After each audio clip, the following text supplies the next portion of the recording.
that a little? Oh, sorry. Hello and welcome to the Roundtable Podcast. I am Shogun, aka Sir Galahad. This is our second recorded special event of the day. Looking forward to this one very much. Our guest today is Mr. Psychonaut, aka Brett. As you probably know, psycho or psyche means mind or soul, and a naut is a traveler. So a psychonaut, like an astronaut, is a journeyer into the mind or soul, right? So that's what psychonaut means, if anyone didn't know. Before we jump into the interview, I'll just mention we're going to talk about research chemicals, right, which are essentially novel classes of drugs or compounds of drugs that are usually slight moderations, but could be extreme moderations or entirely novel versions or whatever.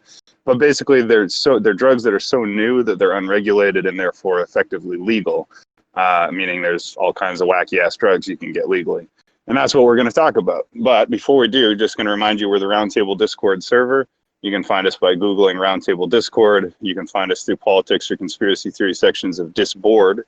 You can find us on pretty much all social media. Also, the podcasts are all uploaded to the RT Podcast channel on the server, as well as to our YouTube channel. So please find us all of those places. Easiest way, just join the server. So that being said, welcome, Brett, my friend. How are you today, sir? I'm pretty damn good, man. How about you? Fantastic, bro. I'm home. I'm smoking a bowl. I'm outside. Life is good. Doing a good event. Yeah. So we're going to do an interview format. I introduced the topic. So I guess I'll ask you again. How old are you so far, Brett? If you're comfortable. I'm 21. To be exact. You're 21. I'm 33. Yep. And in Minecraft, I also went through a phase of research chemical experimentation, so we can share experiences on this. And so the question is, I guess, what was your first experience, not with research chemicals, but with drugs, right? When did you get involved with drugs in general? That would be my basic question. All right. I was 17 and I had my wisdom teeth removed, and they prescribed me 40 Percocets, which is 5 milligrams oxycodone and 325 milligrams acetaminophen or Tylenol.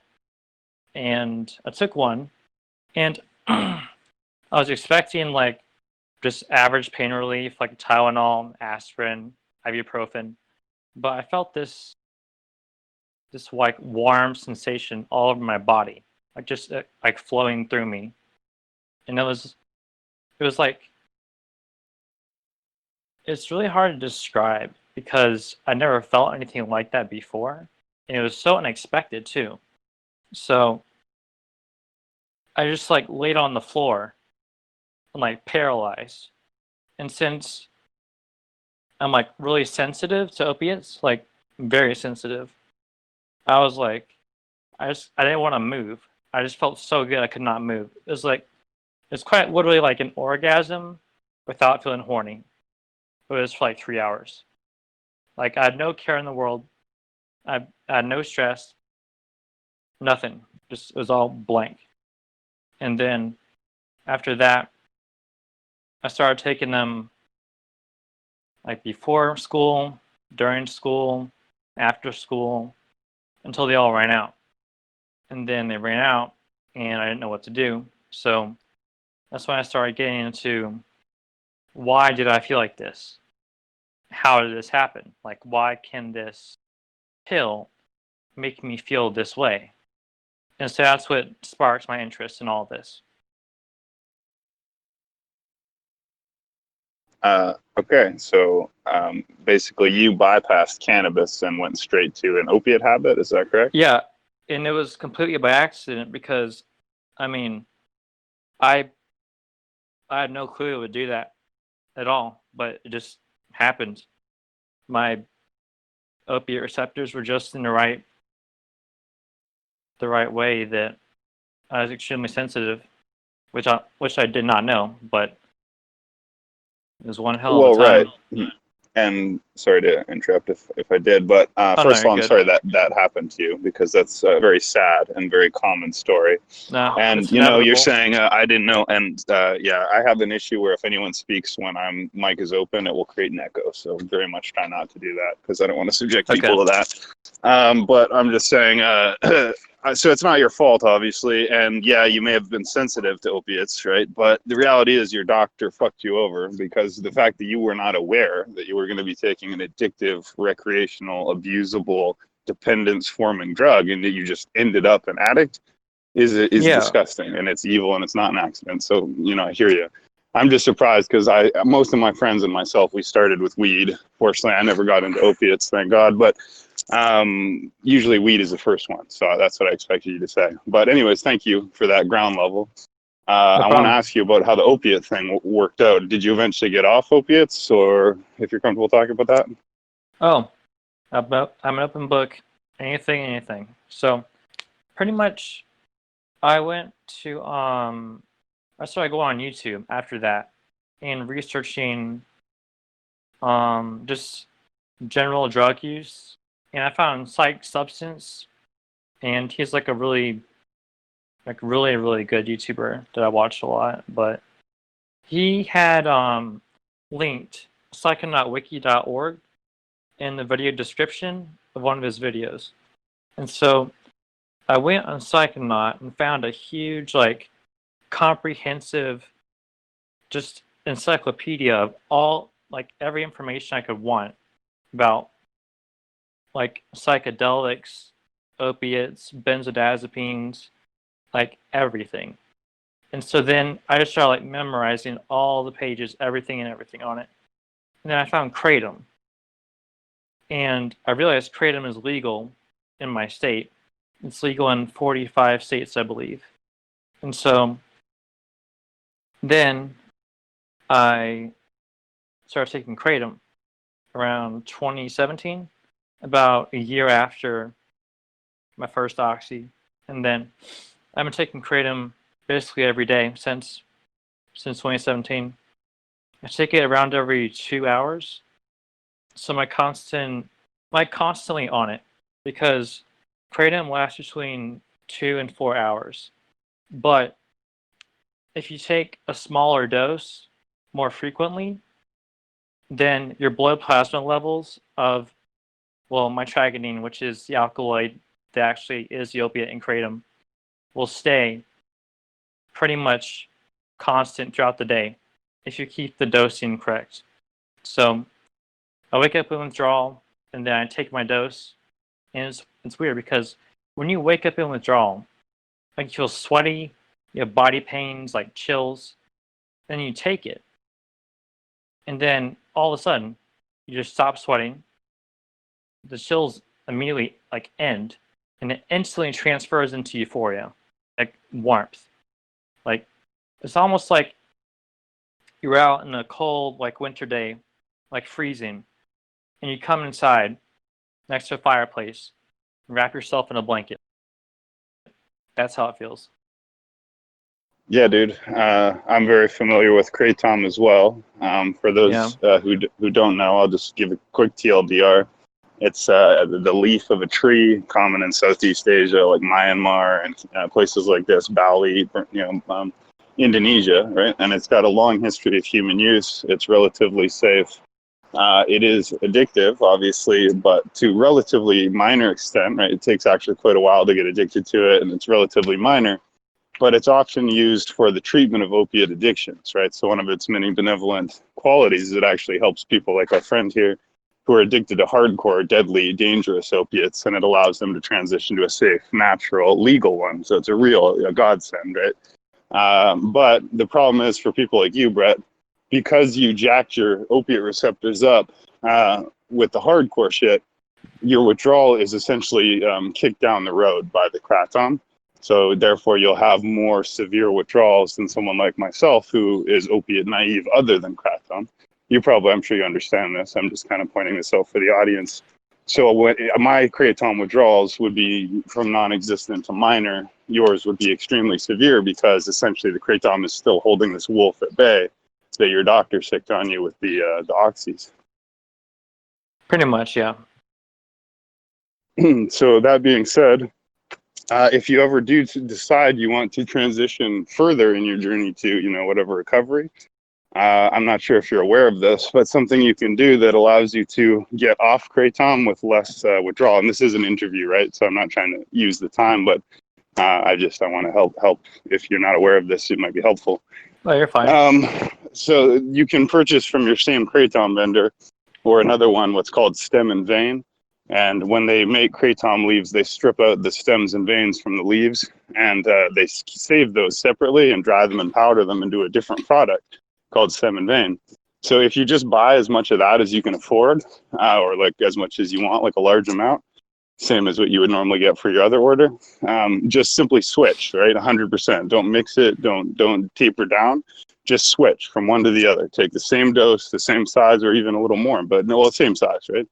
And just take that for like for maybe 2 weeks, maybe 3 weeks. Maybe it'll be different for you.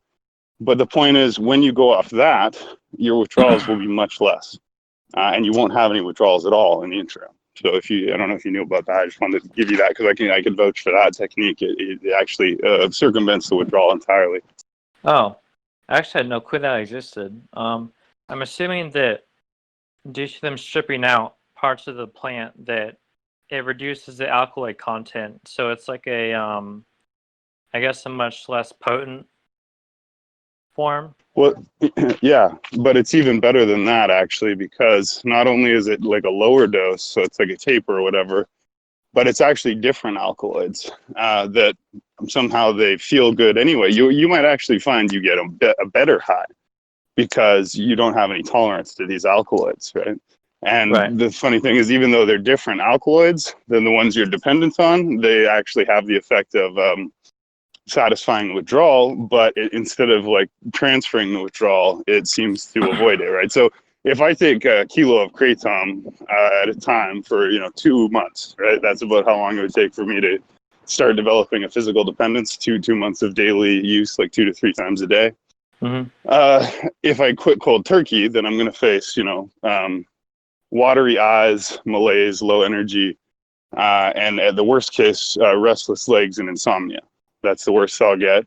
So to avoid that, I just switch to stem and vein, and then when I go off that, zero withdrawals, none at all. So I would advise you to consider that. I'll think about it, but I don't know. It's like, yeah. I explain. wanted to ask you another question like that's just you can keep that in your back pocket. But Oh yeah, I will. Why don't we ask you now to the topic of the event, right? What was your first discovery of research chemicals? My first discovery.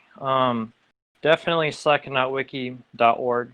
Like, their entire site is just filled with research chemicals, and so I go through like lysergamides, for example. I find like LSD, then 1P-LSD, ethlad, ALD52, 1P-ethlad, prolad, pargilad, LSD, and there's so many other shroom analogs too, like 4-HCO-DMT, for example. And I read all this stuff, and I just couldn't believe that these were legal to buy. Like, how in the world is it blows my mind, honestly, how these are even like how just all of it just blows my mind. Like how a temporary neurological change from a certain chemical in a certain receptor can cause such like just like mind, like completely like melts your mind, essentially. But usually in a good way for me. It can be good or bad, but I've always wondered how just an analog of serotonin could cause like full-on hallucinations, such as psilocybin, which is very similar to serotonin in structure. But my first discovery was in 2016, around April.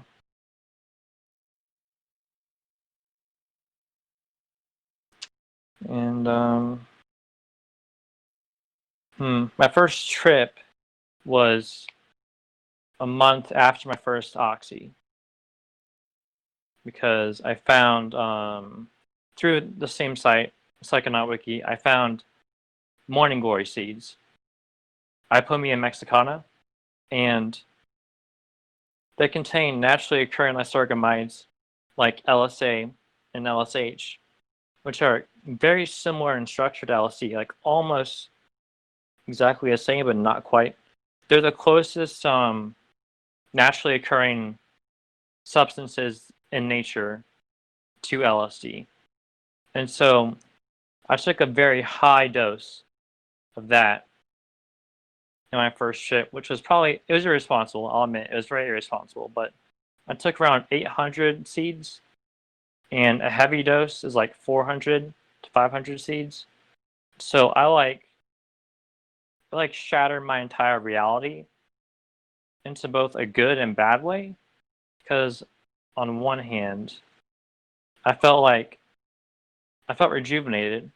I felt like I had a newfound purpose, or just a newfound thirst for more of life than I had ever had before.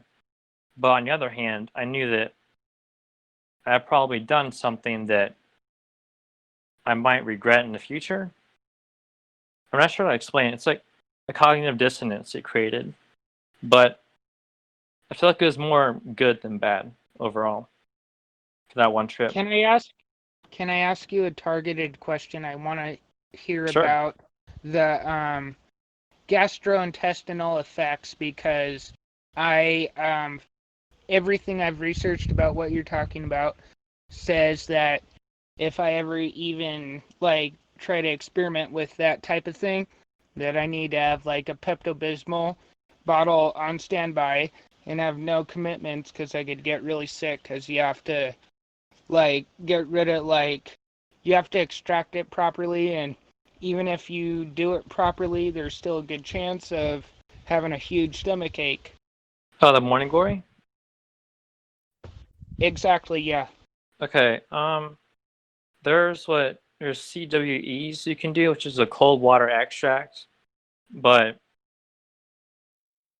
pretty much you just the goal is to not ingest the seed material, only the alkaloids, because the seeds themselves contain cyanogenic compounds which upset your stomach. And so it also tends to be more of a vasoconstricting substance than most lysergamides. Vasoconstricting meaning it narrows your blood vessels. It makes your hands and legs go numb. But as for yeah, I would say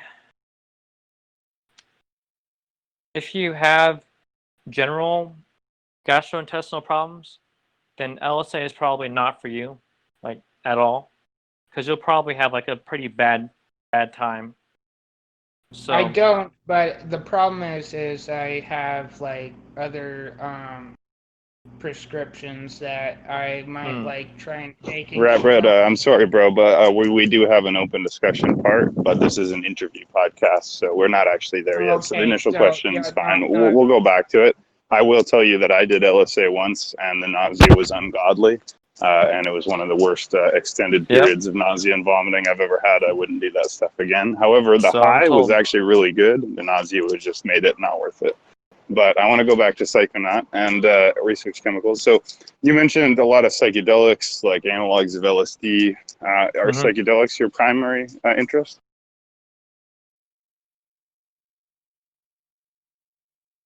Did he disconnect or did I? No, you're still there. Brett, you might have to rejoin, buddy. Yeah, if you could leave and rejoin, we can no longer hear you, friend. The power in my room just went out. Okay, now we hear you. Are you there? Fan-fucking-tastic. But saying, what was your question again? I heard you say LSD and a few analogs of LSD. So would you say that psychedelics are what you're most interested in, or? That's a really tough question. I would say I'm interested in benzodiazepines, opioids, psychedelics, and dissociatives equally, but so many effects to them that I'm more drawn to them, but that doesn't mean I like the other substances any less. Because just psychedelics, there's like no other drug like never achieve anything from like say morphine or even DXM as you would shrooms. Although DXM can be a very powerful and rejuvenating experience. The psychedelics are, I feel like, a key used to open the wrong doors or the right doors. And it depends on the set and setting.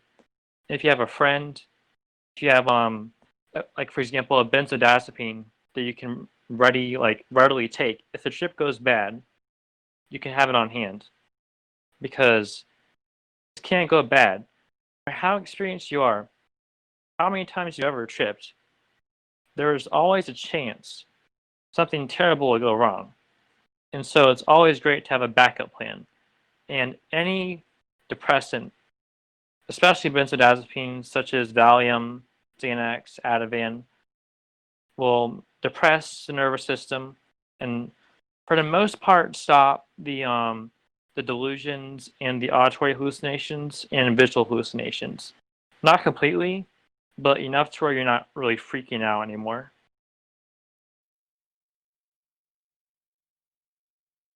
Yeah, I agree. Benzodiazepines extremely useful for having a bad trip, a panic attack, insomnia, Right. and also to get some sleep if you for one reason or another are unable to sleep from some stimulating drug.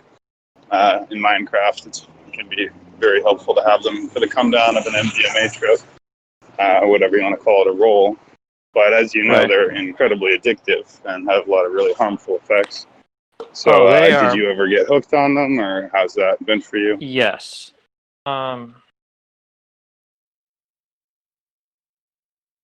me see.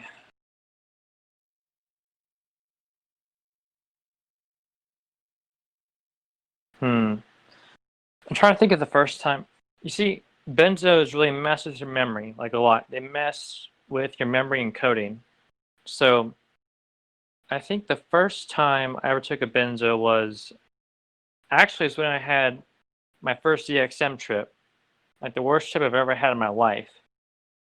And I went to the ER, and my vision was like completely blurred. It was like it's like when you're playing a video game, and your computer's like lagging, and so you're just like seeing like frames, like frame. That's what I saw. So if like I rubbed my hand like near my face, it just like stuttered across, and it was very strange. So they gave me intravenous lorazepam or Ativan, and that calmed me down. And that was my first introduction to benzodiazepines, which I suppose was necessary because it was an awful trip. But after that, then I started wondering, hey, why did I feel so good from benzodiazepines? Like, why did this have the same effects? Again, of like just calm, relaxation, euphoria that I similarly experienced with my first oxy. So then I started researching into them, and I found analogs such as fluoxetine, pyrazolam, bromozolam, clonazepam, diclozapam. There's a ton. Flunitrazolam, and these are just readily available on the clear web, like average websites. You can just get them because they are intended for scientific research only, hence research chemicals. So for laboratory testing, for example, mass spectroscopy, where you measure like the mass of a certain chemical or the formula and determine its structure. That's what it's. I can't really tell how many vendors actually genuinely care about whether they're doing it for science and selling it to an actual like lab or just average people to take for a profit? It's very hard to tell, but regardless, so always go under the guise of we are selling this for non-human consumption, only research. That's it. So it's legal to buy and possess in most states besides Virginia. Virginia and Florida are two states that have restrictions on those. But I do have a persistent benzodiazepine addiction. It really kicked off when I bought a gram of etazolium, which is a thiazepine, which is slightly different than a benzodiazepine. But it has approximately the same potency as alprazolam, and an average dose for a person is between 1 and 2 milligrams of etazolium. But since I had a gram, that was like 500 average doses.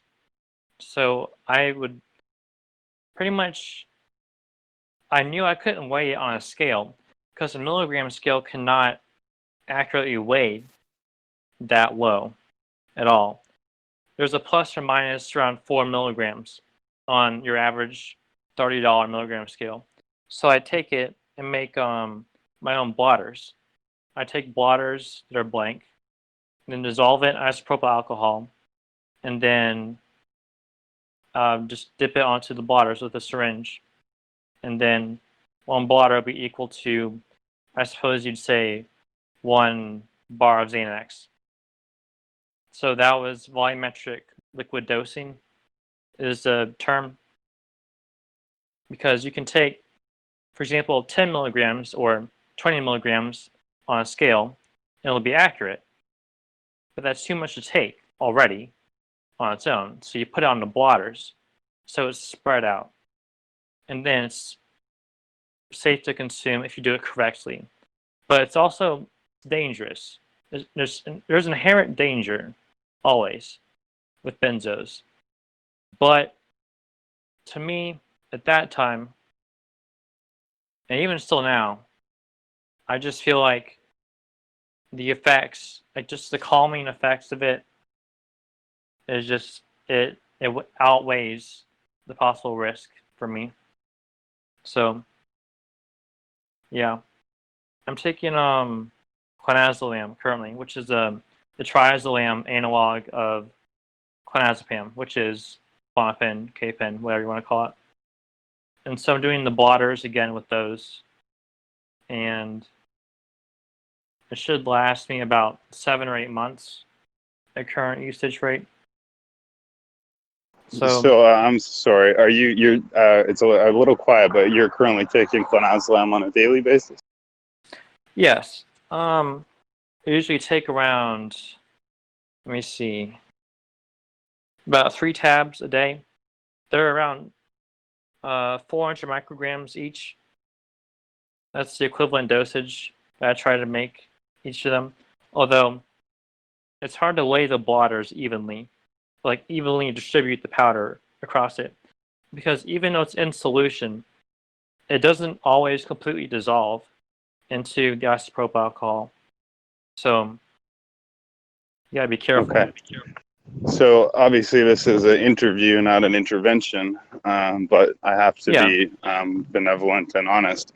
For you to take benzodiazepines daily is not an acceptable course of action. It is a catastrophically ill-advised, like worst of all possible futures that you will create for yourself. You'll send yourself to a living hell. You're going to destroy your brain. You're going to lose. See, I can tell you're an intelligent young man. Taking clonazepam daily, that'll last for about another month. You're going to be a drooling idiot. Furthermore, as you know, going into withdrawal, which inevitably is going to happen, could be fatal. You have seizures. You're not going to be able to sleep. It's living hell. And then you can easily die as well. So I have now gone from, interested to profoundly concerned about you, my friend. Well, all right. You see, I have a plan, because if let's say, all right, I'm about to apply for a job. And so if they drug test, then all I'll do is I'll take gabapentin, which I'm prescribed, which is another GABAergic substance. that will wean me off of the benzo, so I won't get any withdrawal, and then I can just keep taking gabapentin instead. And then I wean myself off of gabapentin because I get around, I'm prescribed 400 milligram capsules of gabapentin and about 120 per bottle. So I can take like 3 of those or 4 of those per day as I'm prescribed. And that'll keep my GABA receptors filled so that I don't get like the severe side effects. I've never had like severe benzo side effects because I've weaned off myself with other GABAergic substances. But, so that's not an adequate plan. I understand what you're saying, right? Any GABAergic will stand in for any other GABAergic. So if you go into benzo withdrawals, you can drink alcohol. If you go into alcohol withdrawal, you can take benzos. They're all hitting the same addiction. So it's essentially, makes no benevolent difference because your receptors are getting jacked up either way. It might prevent a seizure, but you're not getting out of the situation that way. You're just kicking the can down the road. So here's the thing, dude. When this has now become like a matter of personal importance to me, we can talk more privately because I know what you're setting yourself up for and you don't, okay? And it doesn't need to happen, bro. It does not need to happen and should not happen to you. So here's what you should think about. The way to think about your situation is this. Imagine a man sits down on a chair in a field and he attaches a bunch of balloons to the chair. The chair is now rising into the air. You're 1 foot off the air, no worries. 2 feet, this is cool. 3 feet, but then you're realizing, wait, I'm just going higher and higher up, and there's no way back down other than to fall. So if I fall now, I'm going to break my foot, but I don't want to break my foot, so I'm going to keep taking the benzo. Now you're 10 feet up. Oh shit, now I'm really high, but I really don't want to jump. Now I'm going to break my leg to keep taking the benzo. Now you're 30 feet up. You go, oh shit, now if I jump, I'm going to break my back. I don't want to break my fucking back. I can keep taking the benzo. You're only getting higher, dude. So the unfortunate fact is with benzos, you got to pay the piper, and the sooner you do it, the better. Yeah.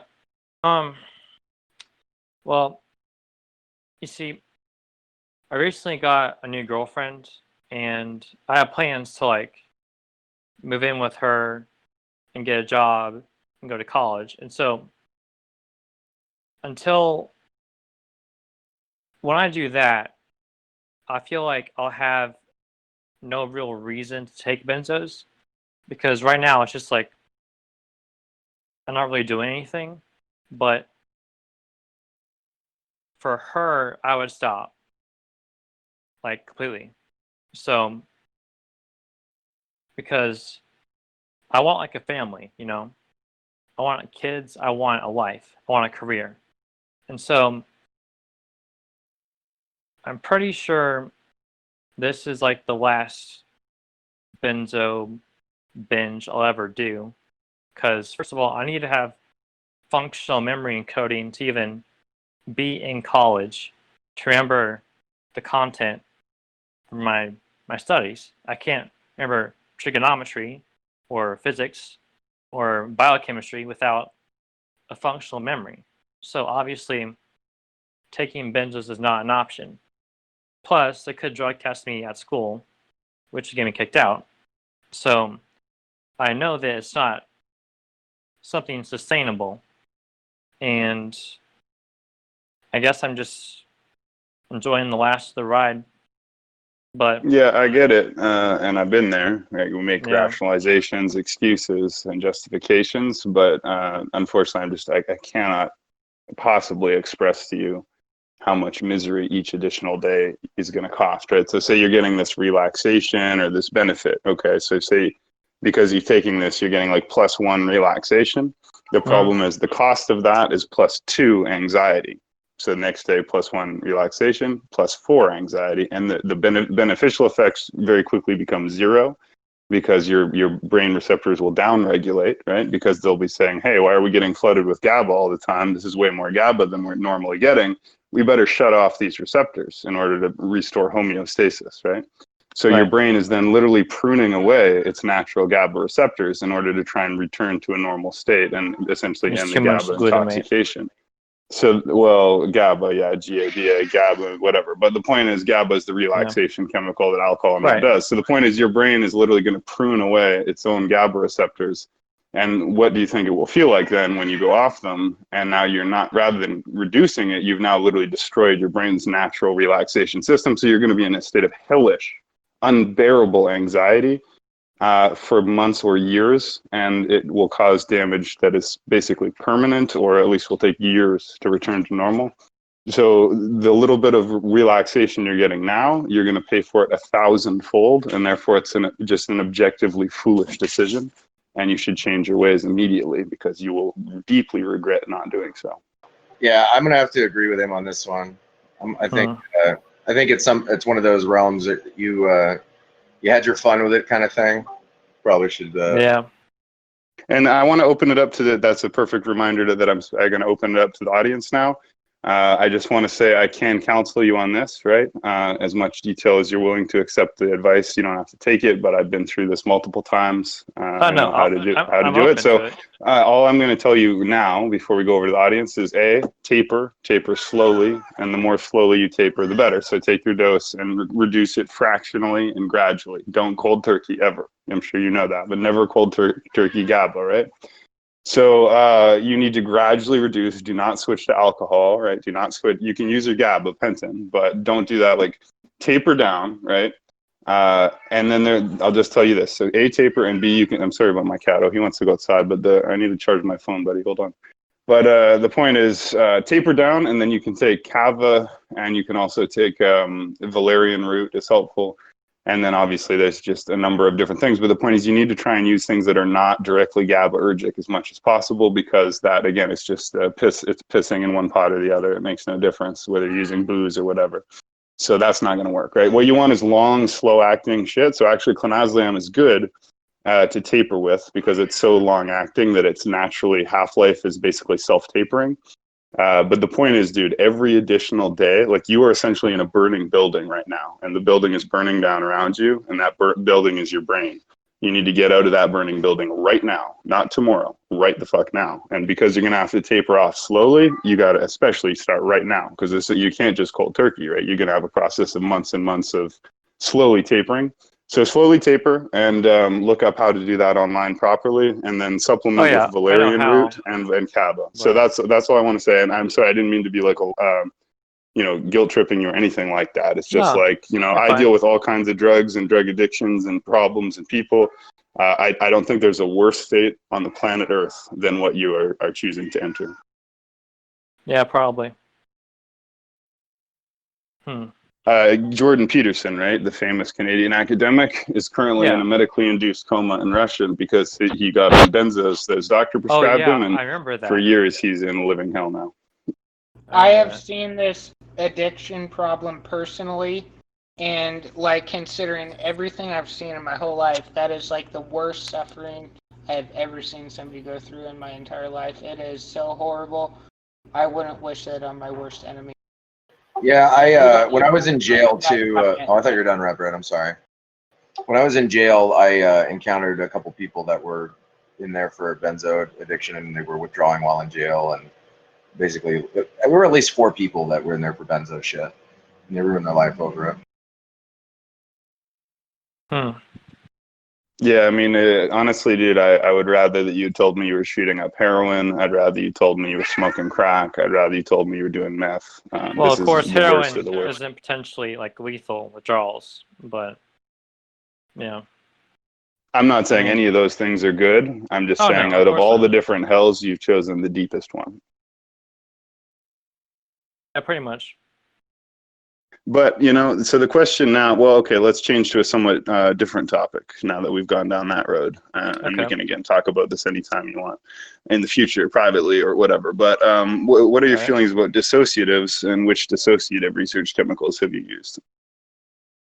Let's see. Well, I have used, I used 2-FDCK, 2,4-dischloroketamine, which is the fluorine analog of ketamine. So when you look at ketamine's chemical structure, there's a chlorine on the left side. But in 2F, there's a fluorine on the left side instead. And even though it's different, they have essentially identical effects from what I've seen and read reports of. That's probably my favorite one. I probably wouldn't say DXM is a research chemical because it's everywhere. A really obscure dissociative is memantine. It's MEMANTINE, and it is used as an Alzheimer's medication, but it's legally available, and it's also a NMDA antagonist, just like ketamine, just like all the other dissociatives, and it's rarely ever used recreationally, but it can be a very powerful substance, very powerful, and I've had some wild experiences on that one, for sure. That's probably one of the most intense trips I ever had was on memantine.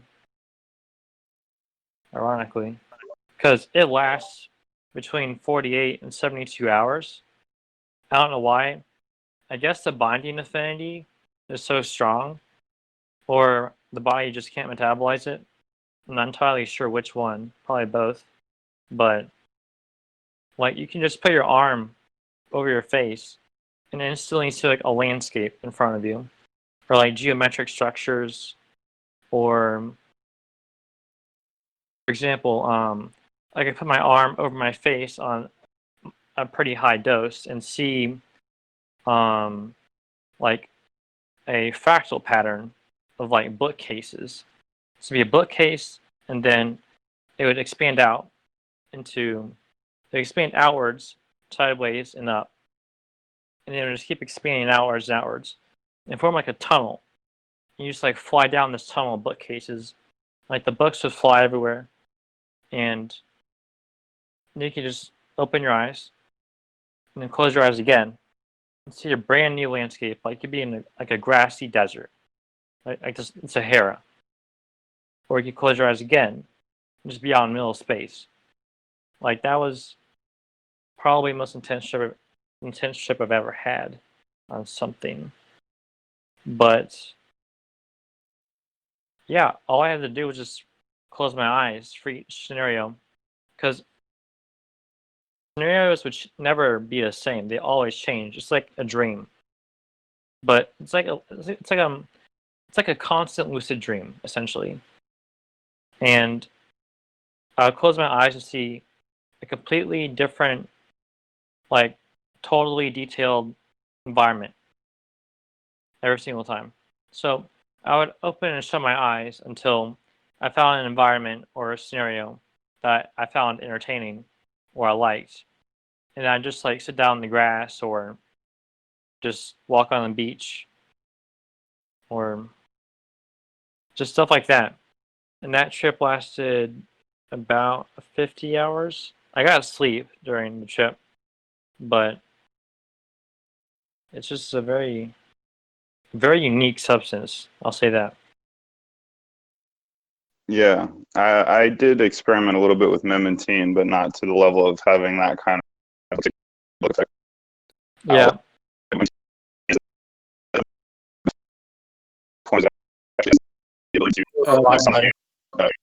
Okay.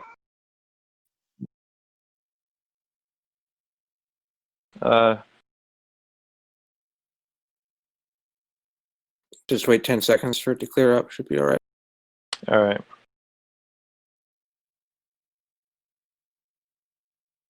Since he needs a second, I was just wondering, did you happen to have any alcohol when you tried the Morning Glory seeds? No. Would you say that would be a bad idea to combo that?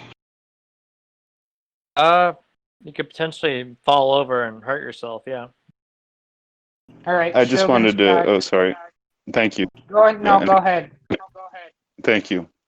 Sorry, I was just going to say memantine to some extent has the effect of reducing your tolerance and therefore your dependence to opiates. So one advantage of memantine for you is that it'll slightly, actually somewhat significantly reduce your brain's dependence, right, on opiates. Right. So that's the only thing I want to say about that. Now, I've experienced things very similar to what you're describing. I've used different dissociatives in Minecraft, of course, legally, so on. But ketamine, of course, is amazing shit, and that's the recreational one that's most common on the streets. But now it's realized it's an incredible treatment for depression. Right. It cures treatment-resistant depression. It only takes a single treatment. It actually reduces alcoholism, reduces your craving for alcohol. It works for pain. It's a non-addictive alternative to opiates. So like ketamine's the wonder drug. It's absolutely a wonder drug, and I'd say it's my drug of choice other than cannabis. I haven't used it in many years, but the point is what you're describing. There's something called the whole. I'm sure you've heard of it, which is when you take a sufficient dose of dissociatives, K, or you go into this like crazy inner journey of, it's like a psychedelic to the nth degree, but like it's different. It's like if psychedelics take you out of your mind into like they take you like in through like a black hole inside your mind to like another dimension. And what you're describing reminded me of actually the craziest one is methoxetamine, which I was wondering if you had tried, but unfortunately it was after your time. Yeah, have you ever had a chance to try methoxetamine or MXE? Nope. No MXC. Yeah, I'm pretty sure, dude, this is a personal conspiracy theory of mine, because MXC was objectively the greatest drug ever. Like, not actually objectively, but it was so unbelievably good that it obviously should have created a huge black market. And I swear to God, there's a conspiracy. Like the CIA or somebody was like, we can't let this one out, because you cannot get that shit, but the demand is enormous, right? So it defies the logic of the black market, which is, where there's demand, there will be supply, right? A cartel, a gang, someone should have stepped in to make that money. I swear to God, they know that shit has otherworldly powers. Out of all the drugs I've ever done, MXC is like the holy grail of drugs, in my opinion.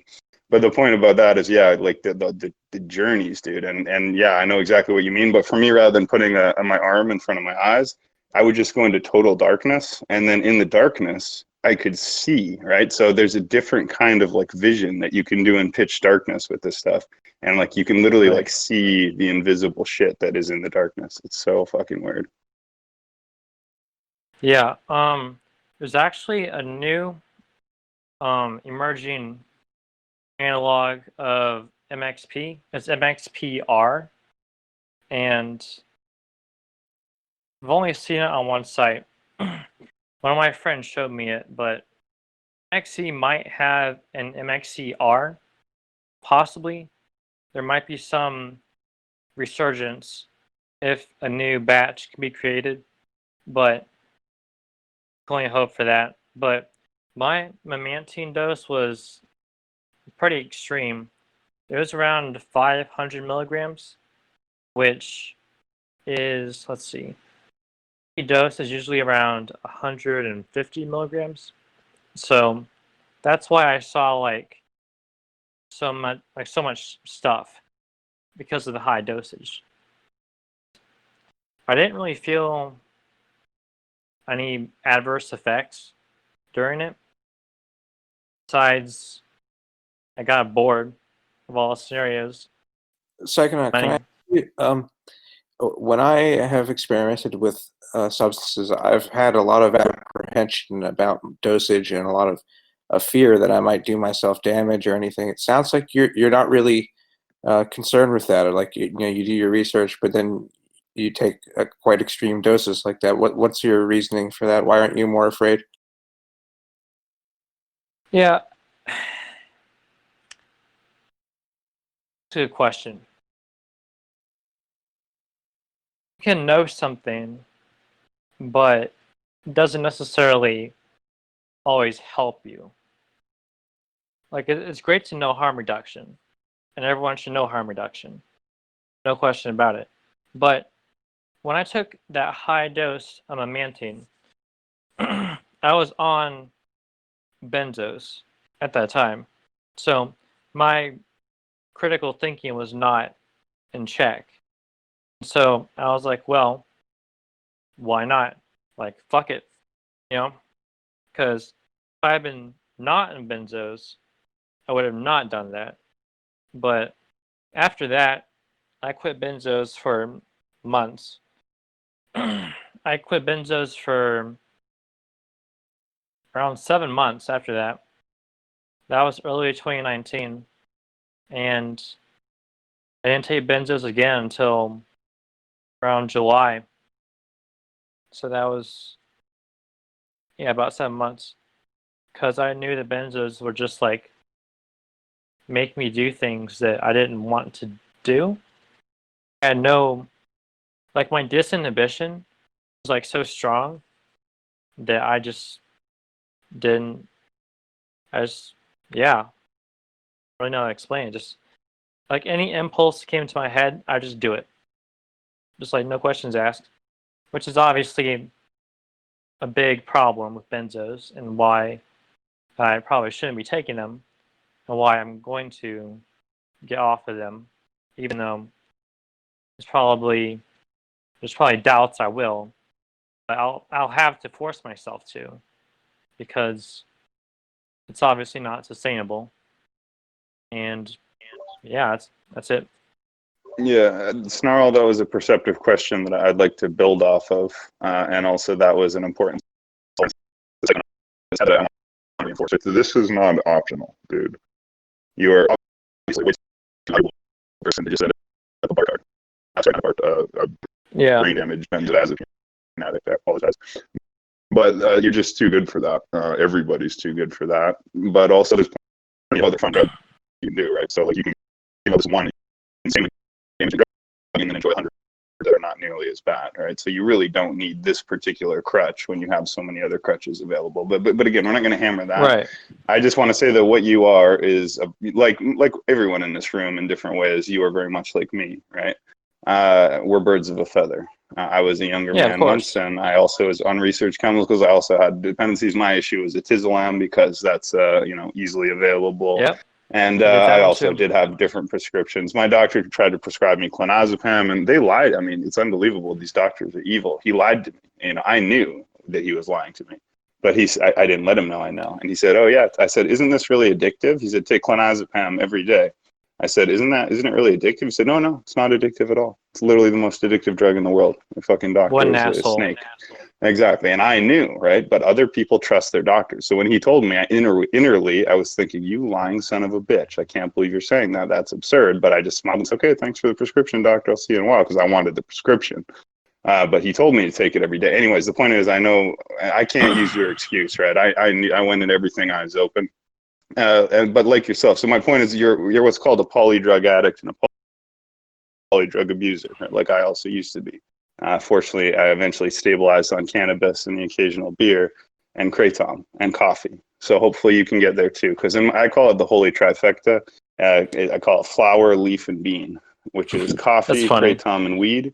Yeah, this is the nature's holy trifecta. This is the three magnificent drugs that God gave us from Mother Earth that we can actually enhance our lives with and actually be better off for it. Now, there's lots of other. I divide drugs into good drugs and bad drugs. So, in my personal opinion, the good drugs are ketamine, magic mushrooms, LSD potentially, although I have no experience with it, ibogaine root, mescaline, peyote, the natural psychedelics, ayahuasca, DMT, dimethyltryptamine. Those are all very, very beneficial, good things used properly and appropriately. Disassociatives, primarily or exclusively ketamine, are fantastic. MDMA is fantastic. Probably my other drug of choice, along with ketamine. And so these drugs are all life enhancing, used properly. They're all therapeutic. They all have numerous benefits, medically recognized benefits. They can all be non-addictive, essentially, or are all non-addictive, or even treat addiction. In the both, yeah.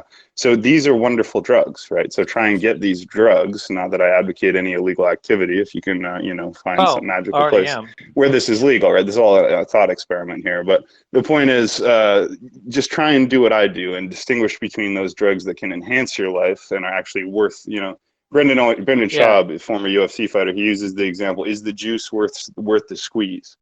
So are you getting enough juice to justify the squeeze? And I would just argue benzodiazepines, juice is not worth the squeeze. Cocaine, juice is not worth the squeeze. Methamphetamine, juice is not worth the squeeze. Opiates, juice is not worth the squeeze.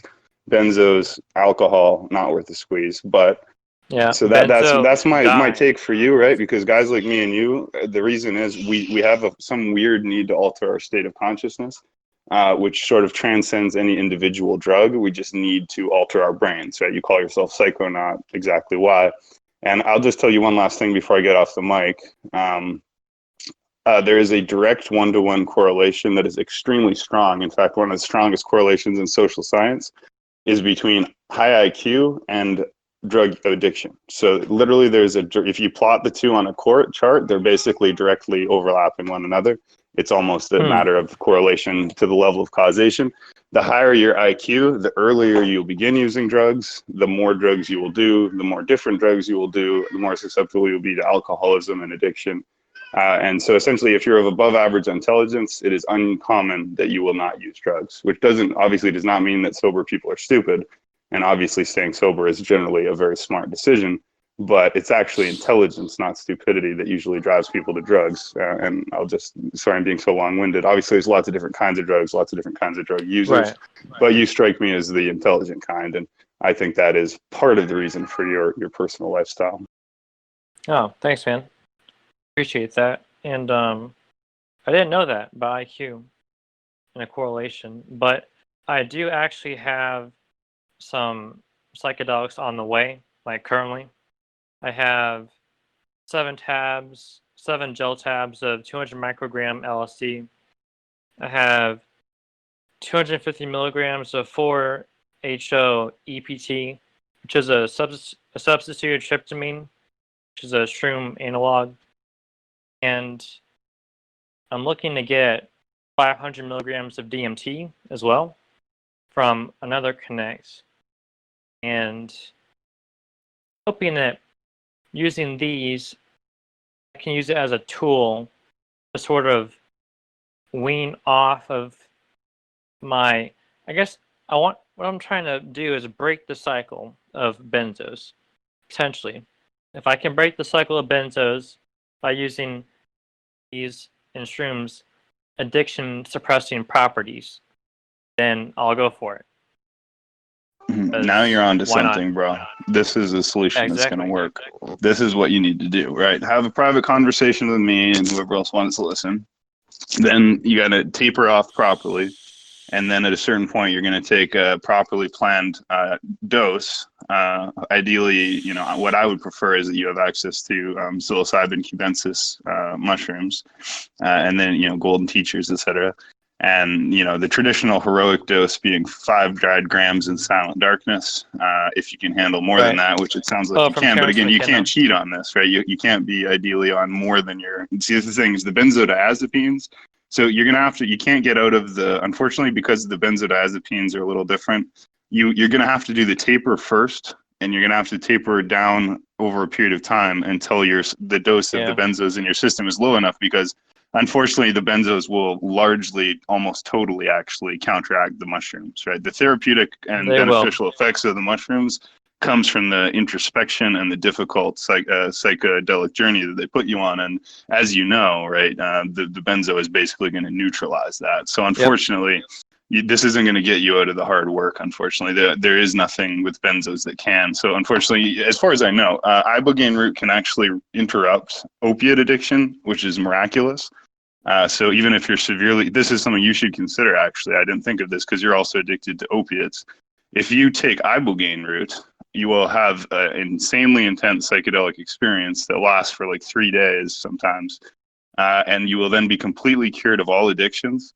And not only will you be completely cured of all addictions, you'll also be cured of the underlying causes of those addictions, right? Fathom that one. People literally describe it as giving you your soul back, right? So you can take a hardcore, bottom of the barrel, hopeless junkie, and I don't use that term disrespectfully, and put them on ibogaine root, and they just quit entirely and never go back to it and have no withdrawal. Now, I'm not sure, but unfortunately, I don't think it can pull that much of a magic trick with benzos, but I would look into it for your opiate addiction, for your overall issues, because you can get it through the gray web or whatever, and it wouldn't be difficult for someone like you to source it. Ayahuasca's been known to have properties like that as well, but even from the benzos, I don't know. Yeah, unfortunately, you do have to be clean of any pharmaceutical whatsoever before you can use ayahuasca. You can't have anything in your systems, not just MAOI. You should not be using it with any pharmaceuticals, not just MAOIs. Anything. You need a clean system. Yeah, because ayahuasca is inherently DMT with an MAOI, and for example, if you're on an opiate and you take an MAOI, you could get serotonin syndrome, which is like probably one of the worst possible things that could happen to you in a trip. And you can get serotonin syndrome from taking an MAOI with MDMA, phenethylamines like mescaline, amphetamines in general, cathinones, even just kratom. You can get serotonin syndrome from kratom through ayahuasca's MAOI. It's usually harmala alkaloids, which act as MAOI. But yeah, I've considered ayahuasca, but due to me knowing the drug-drug interaction between kratom and the harmala alkaloids, I've just put that off.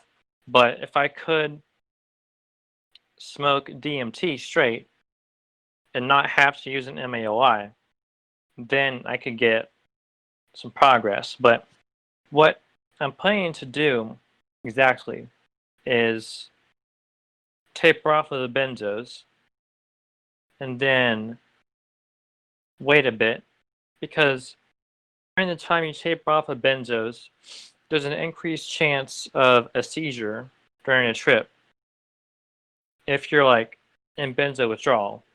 So I'd obviously need to wait about at least 2 weeks. Yeah, around like you said, about 2 weeks. And then I could take probably LSD would be my first choice. Because I haven't had it since 2018. It's been a long time. Can I ask? If you don't, sure. Obviously, yeah, that's perfectly fine. But other than the addiction pattern itself, have you ever had like a short-term scary incident, a near overdose or something like that? Like in a bad experience or like an actual overdose? I guess either. Anything that like you regret deeply, or that was like scary, or that you had to seek help for. Yes. The absolute main one was my first DXM trip. Now, this is going to get a little bit complicated because, okay, pretty much there's liver enzymes, and they obviously metabolize drugs. But there's a certain liver enzyme called CYP2D6. And in most people, they're a rapid metabolizer. And if they take DXM, it only lasts 8-12 hours, it goes away. But if you're a poor metabolizer and you lack that enzyme, the DXM will stay in your system for up to 4 days, depending on the dose. I mean, I could take 100 milligrams of DXM, which is barely even a registerable dose. I can still get closed eye visuals for 3 days. And so I took 535 milligrams without knowing that I was a poor metabolizer. I had no clue because I hadn't had a genetic test done yet. And so the instant I took it, I didn't feel anything at first. And then all of a sudden, it just hit me. It hit me. And then I couldn't feel my body.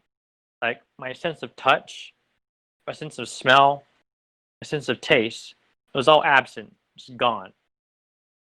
And so I stumbled into the shower for some reason because I thought that maybe I was like overheating because my body temperature regulation was messed up as well. And so I jumped in the shower, turned on the water. Couldn't tell if it was hot water or cold water. I had absolutely no way to tell which. So I just guessed. I turned the knobs, and then it felt like it was hot. And I was like, okay, fine, hot shower. So that was one of the only times in my life I've actually like prayed to an entity. Or I'm agnostic personally, but that's the only time, one of the only times I've ever actually like genuinely prayed for like actual help during that trip. It was that bad. Oh. And then I got out of the shower. It turns out I took a freezing cold shower without knowing it because I had absolutely no skin sensation. And then I went to the ER. They gave me an IV of Ativan, and that stopped my I guess the anxiety and pending doom from the bad trip. And I just kind of laid there. I was thinking like, why exactly did I do this in the first place? Like, what was the point? Why?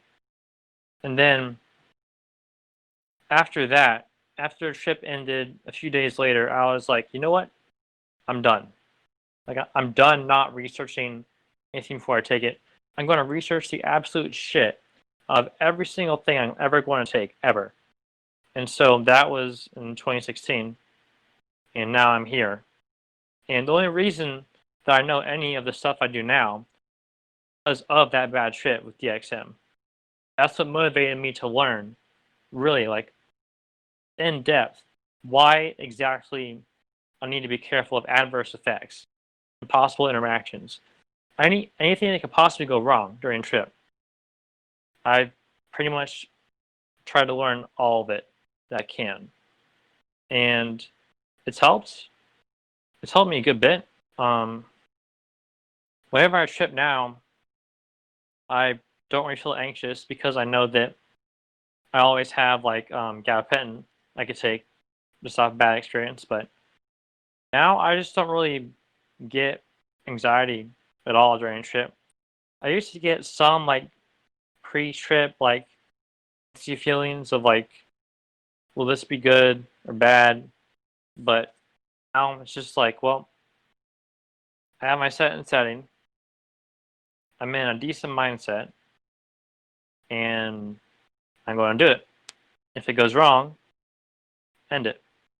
So that's how I see it now. And do you have any kind of when you go on a trip? It doesn't sound like you're like in touch with someone that would be able to intervene if you were in trouble, right? But so you just rely on being able to call 911. Well, let's see. Oh, my phone, like setting on my phone. So if I'm like actually in trouble, I could click the power button 5 times rapidly, and then it would automatically call EMS. So that's much. Only like I can't picture a situation I'd be in which that would even be necessary. Like I can't really picture a scenario where. I mean, listening to your story of the DXM trip, I mean, maybe this is just my fear talking, but not everyone's hot water heater is set, to a high enough temperature that it'd be dangerous. But I was just horrified, imagining that you might be scalding yourself without realizing it. Yeah, I could have. It was actually on the coldest setting. I had pure chance. Well, there's a few things that you mentioned that I want to build on. One, okay. Knowledge is power. Can you guys hear me right now? Yeah, you're good. Yeah. Okay. Yeah. There's just a few basic rules you guys, not this room, but like anyone who's listening to this podcast need to know to not fucking die. And if you guys will bear with me, just as like a public service announcement. 1, you must always test your drugs. What your drug dealer tells you a drug is doesn't mean anything. It could be fucking anything. It could be fentanyl. It could be fucking anything. You cannot identify drugs by look, smell, taste, or any magic trick you know. You need a drug testing kit, period. If you're going to take a drug, you need to test that drug, or you might end up going blind and having a stroke and never even know what the hell happened. So please test your drugs. Just some good advice I never took. And then 2, never mix downers, because if you take one downer, you're okay. If you take the other downer, you're okay. If you take the 2 together, you die. So don't mix booze with sleeping pills. Don't mix, benzos with heroin. Don't mix heroin with booze. That'll kill you real quick, usually. And 3, stay away from meth. Don't ever do it. I know NSA disagrees with that, but he's not in the room right now. So don't do meth. It's just for the birds. And then same with cocaine. This is one thing I want to say real quick. Cocaine, and I know you're talking to RCs, but cocaine is way more dangerous than people realize. It causes permanent, cumulative, irreversible heart damage with every single dose, and it also has a fundamental and inescapable risk of sudden cardiac death syndrome, vasospasm, and fatal heart attack. So you could be the healthiest dude in the world. You could be LeBron James or John Jones. You could snort one line of coke, and you could be dead on the floor. So be aware of that. Exactly. And also, there is no safe opiates, because any street opiate or pharmaceutical opiate could actually be a fentanyl or contaminated with fentanyl. And no matter how much smack you've shot up, you could take something the size of a grain of sand and you're going to be dead as a doornail. So these are just some basic PSAs. I would say, to your point, I have never fucked with anything with the prefix fluoro. I know you're taking these fluorinated ketamines, or whatever. Anything that starts with fluoro, don't do it. That's my personal opinion. But I stick to that, because that's a fluorine compound, right? You're talking about an analog of fluoride. That shit's toxic. And those are just a few things I wanted to say. The second thing, if I can, you mentioned how when you were in the state of danger, you instinctively prayed to a higher power. That's because deep down inside, you know that one exists. And ultimately, only that higher power can set you free of the problems you have. So I'm a Christian, although this isn't a Christian server. I do have to say that you should turn to Jesus Christ, or at least to God, and get on your knees and pray that he will give you help and comfort, guidance, courage, strength, etc., to get through this, and just ask him to help you. And if you can muster any faith, even the size of a mustard seed, that's greatly to be desired. But there's a reason that AA starts with, finding your higher power. And there's a reason that many addicts, including myself, were not able to break free of our addictions until the Holy Spirit literally set us free of them. So I was drinking every day, and I wasn't an alcoholic for 3 years, right, since my divorce. And then literally the Holy Spirit just did some magical ass thing, and I just quit drinking. So I was not able to do that on my own. That was done by God. So I would like that for you to open your heart to that, because again, it's a free gift, right? Unlike all these drugs you're taking, there is no side effect to the Holy Spirit, and Jesus is not something you'd overdose on. So I just got to throw that out there. That's true. My family is very Christian as well, but they always push religion onto me, and so I just kind of I feel like I need to look into religion on my own, follow my own path, because off topic, but they always just push it onto me, which is I appreciate what you're saying and all, but I feel like This is a question, because for myself and for you guys, have you ever tried looking for God or anything like that when you have gone on these big trips or whatever?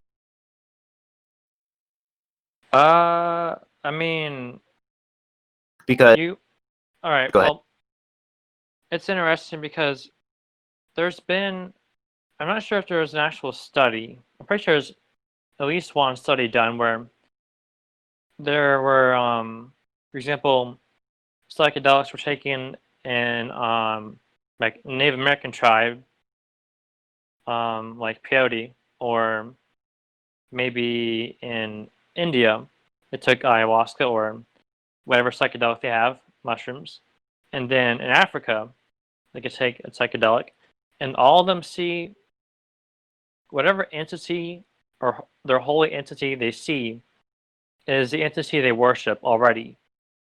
So, for example, you see Shiva, or Jehovah, or Muhammad. It's really quite unique to each person, because it brings out the the subconscious expectation of what you would think of your God to be. And so you can actually interact with this entity. You can talk to them. You can ask them questions, but to me, it's purely a neurological response. I don't believe there's actually entities you're talking to, but it's possible they are entities that are real, but personally, I don't believe they are. But that's just a interesting side note. Yeah, because I have some. I mean, I should ask you this question. So I shouldn't take them, but about some baby Hawaiian roasties, and I'm gonna shave out the outside. I'm gonna make it into a nice little tea, put it in a tea bag, and lemon and all that good stuff. I don't know how many seeds I'm gonna take, but the thing is, I wanted to go on a trip because the last, I've done mushrooms, I've done acid a couple times, Right. And every time I tried, the first time I tried an acid, I tried to physically warp reality, bend it to my will, and it didn't really work out the way I expected it to. But it was still really interesting. Everything seemed really fake and stuff. I'm more focused on myself and what I could do. I didn't have the worldview that I have now. But now that I've found God, or I've been touched by the Holy Spirit, I've been reborn again as a Christian, whatever. It's not whatever. It's actually everything to me. But I want to go on a trip. And now I'm learning about sorcery, stuff like that. God doesn't like that kind of stuff. So I don't know if I should, but that's my intention this next time, is to not do it to just get high, but rather to try and seek a higher truth. And I think there's a higher truth out there, because there's so many experiences of people who do psychedelics. They see figures, I'm sure, like you said. I just jumped in because I just got back in my head. But but there's shared experiences, especially in Right. tribes in South America, like that. They see a goddess figure and stuff, and the figures that you're seeing, and saying how God, and appears in different ways that you wouldn't expect. So, I guess that's what I want to do. Next time, I want to do it by myself. I want to do it out in nature. But yeah, I just I don't know. What's your experience with baby Hawaiian rose seeds? I haven't taken a high dose of those because after my first trip with LSA, my very first trip, I was sort of done with LSA, just overall, because I felt like I've gotten out of it all that I could get, because I got a really good experience, and the most Hawaiian baby wood rose seeds I've taken was around 5 or 6, and I had color distortions, visual drifting, increased visual saturation. Everything seems more vibrant. Some geometric patterns when you close your eyes. You feel more immersed into your environment. For example, if you're watching a movie, you get immersed. You feel like you can empathize with the characters in the plot, and you feel like you're connected directly to whatever you're watching, or even if you're playing a game, you can feel like you are the character itself, which is in effect called ego replacement, where yourself is put into either an object or a person or anything, really. And it happens randomly. It may not happen at all, but that's the next level of immersion enhancement. Let's see. What else I want to say? Yeah, because I got 30 seeds, and the directions. Yeah. All right. So I think this would be a good time to state what I mentioned in the rec event chat. Let's see. First of all, I put responsible drug use from Psychonaut Wiki. which is for set and setting, trip sitter, like just the general way you should use drugs in a safe manner if you are going to use drugs. And the second link is a video of how to put someone into a recovery position. So, for example, if someone's lying on their back, the video shows you how to move them over on their side so that they will not choke on their own vomit if they start to puke. And you can open their airway and then call EMS. And the last link I sent is for a drug testing website where they have many reagent kits, like kits for almost everything, like LSD, DMT, meth, MDMA, methadone, pretty much oxycodone, like any recreational drug, essentially, they have a testing kit for on that site. And it's WIM Scientific Laboratories or whimsicallabs.com. And I got their LSD test kit. And so I'll use that on DMT as well, because it tests for indoles. And the indole structure is for tryptamines, like DMT, as well as isoceramides, like LSD, 1B LSD, etc. And yeah, those are definitely the three things you should like. Anyone that's going to do drugs, if you're going to do drugs, you should watch the video of the recovery position. You should know what you're doing. You should have a test kit and test everything. I don't care if it's coke. I don't care if it's heroin. I don't care what it is. Anything. Just test it. That's all I gotta say. Just test everything. Especially if it's from the street. Even if it's not from the street, online, you should still test it anyway. Because it could still have, the vendor could have mixed up the bags.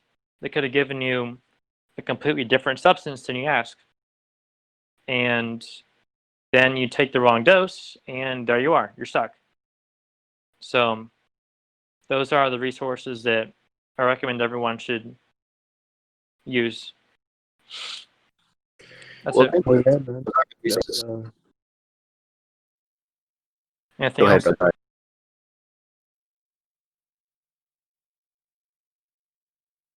No, nothing from me. Yeah, that's about it. Those are some good resources to have. Thank you for that. No problem. Everyone should have access Yeah. to it. Sorry, I just wanted to say nice to meet you, Psychonaut. Thank you, Snarl, for making the introduction. Thank you for your time.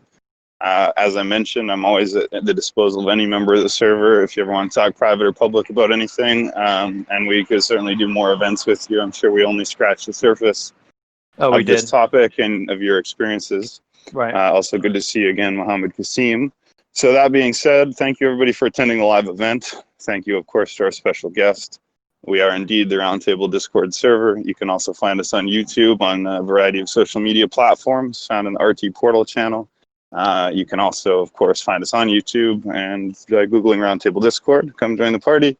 And speaking of that party, I guess let's jump up to Roundtable 1. I'll just remind you that there will be a special event tomorrow that I'm quite looking forward to. There is the owner of another server that is a very good partner of our server called the Bridge or Truth server. Highly recommend you guys check it out. It is a very strange thing. We'll get into it. And anyways, man after my own heart as well. I'm pretty sure he's willing to talk about his bipolar diagnosis, which I also share. And yeah, our parallel experiences of being bipolar server owners. So I'm really looking forward to that. He's a Jewish guy, actually. And interestingly, he believes in circumcision. He believes he's bound by a covenant, apparently, to circumcise. But he is intrigued by my argument that he should not do so. So I know that's like another circumcision event. That was his choice. I know we did that today, but he wants to talk about it. And also he wants to talk about mental illness, which I've been obviously wanting and have talked about a lot in the past. So anyways, join us tomorrow, 8 o'clock, the usual time, Central Time, for that podcast. And every day there is a podcast, usually 1 or 2. And thank you especially to Merlin for getting so many of our episodes uploaded that were backlogged and for live streaming and so forth on Twitch. Fantastic work all around by everybody. Thank you, Craigbot, for not falling away for once. And let's all go to round table one. God bless. Thank you.